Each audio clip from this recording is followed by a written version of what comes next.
I wanted to come on today's video to really talk about something that I've noticed that keeps many entrepreneurs from achieving. That is a myth. I hate to burst your bubble, okay? I wish I had a pen I could just pop it. The number one thing that I see, or the number one myth or belief that keeps entrepreneurs from truly achieving financial freedom. Hey, CourtneyLSanders here. Welcome back to my channel. If you're new to me, I'm a full-time 7-figure certified online life and business coach, as well as wife and mom. I wear all the hats to do all the things. And I do it because I'm so passionate, not just about coaching or online business or entrepreneurship, but ultimately because I'm passionate about helping people achieve economic freedom. And part of the reason why I'm passionate about that is not because of the economic freedom or financial freedom in and of itself, but because I know that when people achieve that, they are often freer to truly pursue their purpose and really go after the talents and what I believe they've been put on this earth to do. I remember growing up and asking family friends or relatives who are really talented in a particular arena, why don't you do that? Like, you are so amazing at this, you should just totally do this. And they would always just kind of brush me off and say like, oh, what do you know? You're like a teenager. When you're my age, you've got bills to pay and kids to take care of and yada, you'll understand that there's no way that I could do that. I just have to do this other thing that maybe I'm not that good at, or I'm just doing it to pay the bills, or, just to keep a roof over my head. And that just, I don't know what it is. I mean, they say that if something bothers you, and that's because you were the one that was meant to fix it. But that response just used to bother me to my core. I used to be so upset about that because I'm like, what do you mean? Like, how can you sit here with a straight face and say that I have a skill set and I was put on the planet to do one thing, but because I have to pay these bills and keep this light over my head, that I have to do something else for the rest of my life? It was completely backwards. And so that really set me on my quest, one, to learn about economic empowerment, financial freedom. Yes, I was the geeky kid at age 15 and 16 checking out, finance books from the library because I wanted to learn more about that. But then that set me on my path to entrepreneurship, and my path to entrepreneurship set me on my path to coaching. I'm super passionate about this business because it's one of the few businesses with little overhead from the perspective of you don't need a brick and mortar building. Oftentimes you don't need some huge, investor or something to get started. You can just take the expertise that you already have inside of you and you can monetize that and turn that into a business that then can help you achieve this economic empowerment and this financial freedom so that you can truly do what you were put on this earth to do. And so that has been my MO from the very beginning, again, since I was like 15 or 16. But I wanted to come on today's video to really talk about something that I've noticed that keeps many entrepreneurs from achieving financial freedom. And it's interesting because for me, as I get to newer and newer levels in my business, I'm finding that, I'm raising my hand and saying I am willing to do things that maybe others in my space aren't willing to do because it does require a new level of complexity, or, me diving into arenas that maybe I'm not, naturally talented at. I have to learn, or, I have to rely on other people in order to support me with that. And in fact, that's kind of me touching in on it. But I guess to make it simple, the number one thing that I see, or the number one myth or belief that keeps entrepreneurs from truly achieving financial freedom, not just in their business, but in their life, is this belief, or this myth rather, this myth in the solo entrepreneur. That is a myth. I hate to burst your bubble, okay? I wish I had a pen I could just pop it. I hate to burst your bubble, but not really, because it needed to be burst. But this idea that, you're just gonna run this business by yourself, you're gonna get all these clients who are gonna pay you all of this money, you're gonna keep, close to 100% of it yourself, maybe 90%, but you're gonna keep the vast majority of it yourself. And you're gonna use this money to pay your bills and to move into a bigger house and to drive a fancier car and to go on vacations and to put your kids in private school and all the things that people dream about when they're looking to start a business and to make gabs of money. That is a myth if you believe that you can do it all on your own and that you believe you can do it as a solo entrepreneur, okay? And it's important that somebody say this because you need to build your business with this in mind so that you're not scrapping your business and rebuilding it with the infrastructure that can support a team and can actually support people. And I can say this because I always say the very first person I hired before I hired myself was actually my customer support or virtual assistant person, who I later discovered was really good at graphic design. And so I moved her to do graphic design 100% of the time. And then I went back and found another virtual assistant. So I had 2 VAs, a graphic design VA and just a general virtual assistant working for me that I was paying while I was working full-time in my business. And I paid them for well over a year before I was able to pay myself and to move on. And so I say that because I've always had my eye towards how can I quickly shift to plugging people in place in my business where they can do what they're really good at, they can do what they excel at, so that I am freer and freer to do what I excel at. And this is so important because if you think that you can do this all on your own as a solo entrepreneur, by definition, you are going to be doing so many things in your business that you're actually not that skilled at and that you're actually not a genius at, right? And so I know I do these intros for this video and I say, oh, I wear all the hats and do all the things. Yes, every entrepreneur is going to wear all the hats and do all the things, but the goal is not to stay there, right? And so I initially, yes, I was the graphic designer. I was the customer support rep who was answering all the emails. Like, I truly was doing everything in the business, but very quickly, like before I was even able to quit my job, I started plugging people into places where they were really good at, right? To this day, I have people who still ask me about my first graphic designer. My husband brought her up the other day. Harriet, if you're watching this, hey, you were amazing.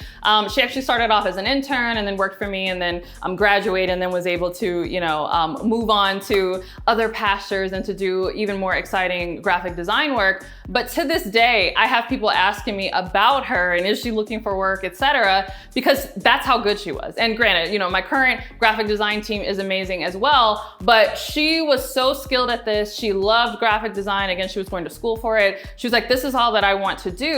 She killed the role, right? She did graphic design way better than I could have even hoped to do, right? I was staying up late at night trying to teach myself Adobe Photoshop and Illustrator, and I didn't even really know what I was doing. I learned it good enough to kind of get my business going. But when I saw that there was someone else who could do this much better than me, I immediately plugged her in that role. And I say this really prevents entrepreneurs from truly achieving financial freedom, because you are going to be limited in really executing your vision in your business and really operating in your zone of genius when you are doing all these roles that are not genius to you. It's literally going to hamper your business.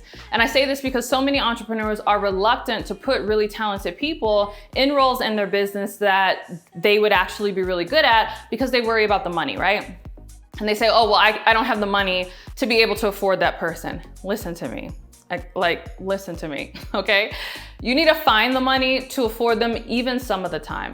No, you might not be in a place where you can hire someone full-time in your business, but even if it's just 10 hours a week, even if it's some sort of barter arrangement, initially, as quickly as possible, you need to start offloading things in your business, and dare I even say in your life, right? My real first hire wasn't a real hire in my business, but I think of it as a hire in my business because I made this hire so that I could focus on my business, was my housekeeper. My husband and I were newly married. We were living in a 2-bedroom apartment. We were both working full-time during the week, and then we'd be relaxing on the weekends and the house would be a mess. And so I'd spend all Saturday cleaning up, and I was getting frustrated because I didn't have a lot of time to focus on my business. So my first real hire was my housekeeper, who gave me those hours back on a Saturday morning. And then after that, I hired my virtual assistant, who then became my graphic designer, and then a second virtual assistant. So I've always been in this role of okay, let me do the thing well enough to make some initial money, and then immediately take the money that I'm making and go find someone who can do that way better than I could have even hoped to do it, and then place them in there.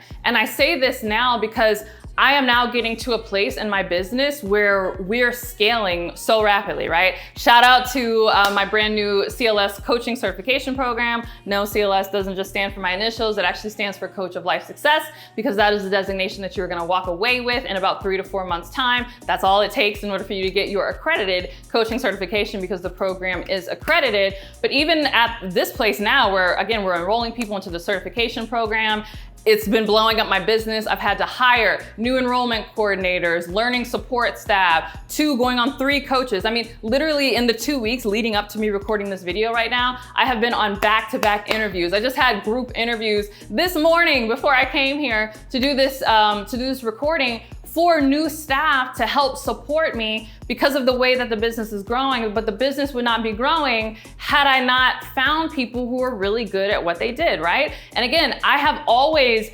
made the leap even when I felt like I wasn't necessarily ready for it. I've told this story about how I was in a mastermind, a very expensive mastermind. It was $55,000 on the front end to be in this mastermind, and then there was like commissions that we owed on the back end. So all in all, I spent well over $100,000 to be in this mastermind, but everyone in this mastermind was like way ahead of business than I was. They were multimillionaires. Their businesses were doing like multi-millions, some even, 8 figures. And the number one thing that they were like, they marveled at me. They were like, why are you doing all of this yourself? Where is your executive assistant? Why don't you have an executive assistant? And I'm like, because I don't think I'm at the place yet where I can afford to hire a full-time US-based person like on payroll. That seemed extremely scary to me, especially even though my business was doing well, I was still ironing out like exactly how my processes were gonna be and what we were selling, and it just seemed like too much of a leap. But again, I was like, I didn't pay all this money to be in this mastermind to listen to these multimillionaires and not do what they said. So they were like, by the time you come back to the next meeting, because we would have these quarterly in-person meetings, they're like, you need to have an executive assistant. And so initially I trialed her part-time for 90 days. I said, I'm gonna trial you part-time for 90 days, I'll pay you either way. And then at the end of the 90 days, if this works out for me, then I'm looking to bring you on full time. And in that 90 days, she freed up so much time with me not having to schedule things on my calendar, with her managing vendor calls and just taking so much off of my plate, being able to make phone calls for me, even like personal appointments, scheduling my kids' doctor's appointments, all of that I was able, again, to focus in my zone of genius and really come up with really cool marketing programs or really cool campaigns, really cool coaching programs. I was able to think, and that was able to grow my business. And so we grew the business some more. And then I went back and I said, okay, I need a project manager because we have all these things going on, right? I got all these different coaching programs and all these different things that I'm working on, and it's getting too hairy. I need someone who has expertise, right? So I hired an actual PMP who has an actual project management, certification designation to start to do the project management in my business. And that took us to the next place, right? Then, as you know, I hired an instructional designer to help me make sure that my programs were, really organized in order to the way that adults like to learn, and to ensure that everybody was gonna get, the results, and to, I would just kind of like word vomit on like, okay, this is what I want people to learn and this is what I want to teach on. And they made sure that it was really organized in a way where I wasn't just slapping some PowerPoint presentations together, but it was a proper, business, the way like corporations actually create courses and internal training programs. They started to help me align my trainings that way. And so it has just grown so much. And so I say this again, having done so many interviews just this morning, let alone this week, it came to me, and that's why I was like, you know what, I'm gonna turn the camera on. I don't even have a real script, okay, for this video. I'm just like, this is the number one thing that I wish people would understand. Yes, online entrepreneurship is great, the freedom, you can make money, etc. But that whole era of like, solo entrepreneur, it's just gonna be me and my laptop and I'm sitting on the beach in Tahiti and we're growing this big thing.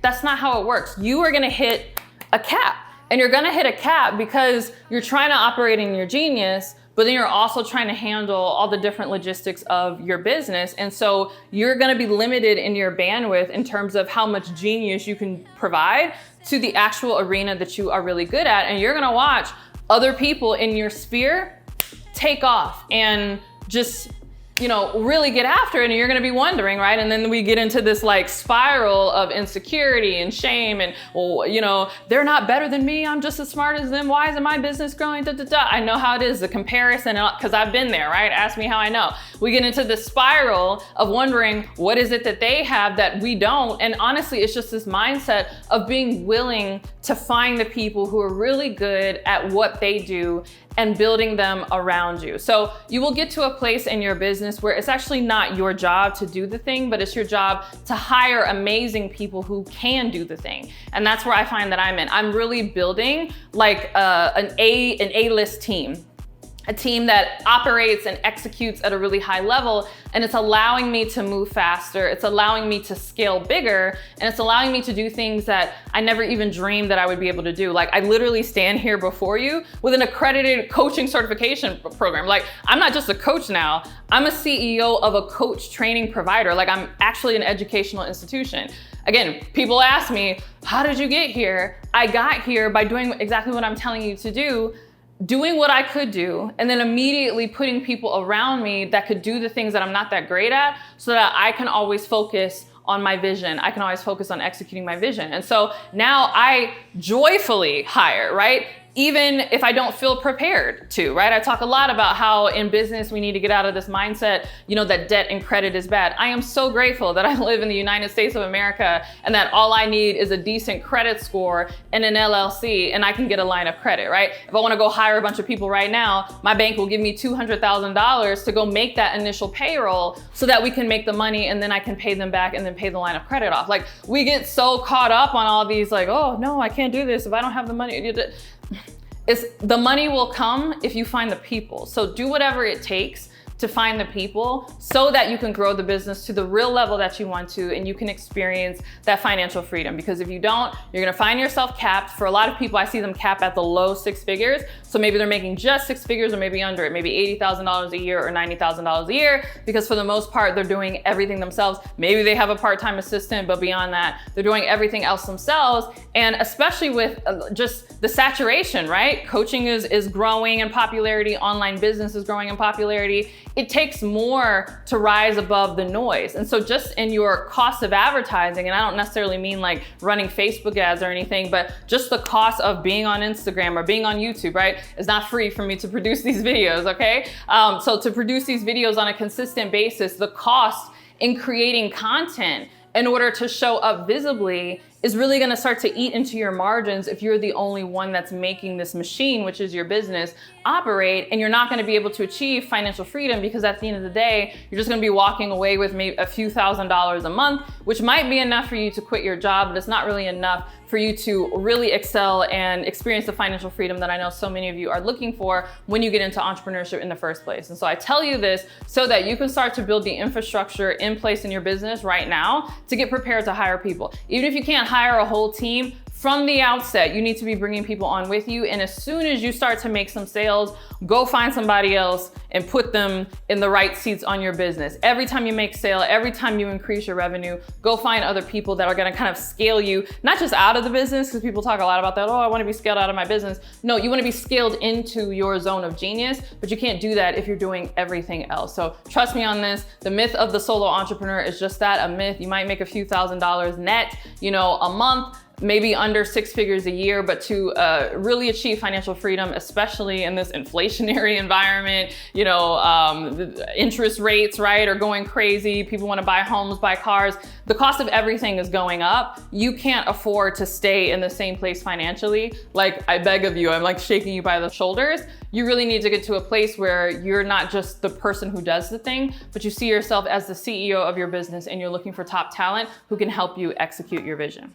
All right, thanks so much for watching this video. If you're like, I wanna do this right, I wanna do it from the very beginning, and I wanna do it from the ground up, I really encourage you to check out my CLS Coaching Certification Program, which not only will certify you with an accredited coaching certification, but we will show you how to come up with your own coaching methodology, which will help you stand out from the crowd. We'll show you how to package it up, what your niche is, how to price it, and if you so choose, you can even sign up for the version of the certification where we will show you how to build a mega brand around your coaching methodology and truly become the next big name in your industry. And so if that's of interest to you, go ahead and click the link below to apply. And if accepted, you'll be invited to a call with my enrollment team who will walk you through the entire process. All right, thanks so much for watching this video. If you loved it, don't forget to give it a thumbs up and subscribe. And if you can't wait for my next video, make sure you're subscribed to my podcast, The Courtney Sanders Show, on both iTunes and Spotify. And if you can't wait for my next podcast episode or my next YouTube video, make sure that you are following me on both Instagram and TikTok. Yes, your girl is finally on TikTok. My username on both of them is CourtneyLSanders. I only have one account on each, so it's CourtneyLSanders on Instagram, CourtneyLSanders on TikTok. If you see anyone else purporting to be me that's not CourtneyLSanders, go ahead and report them.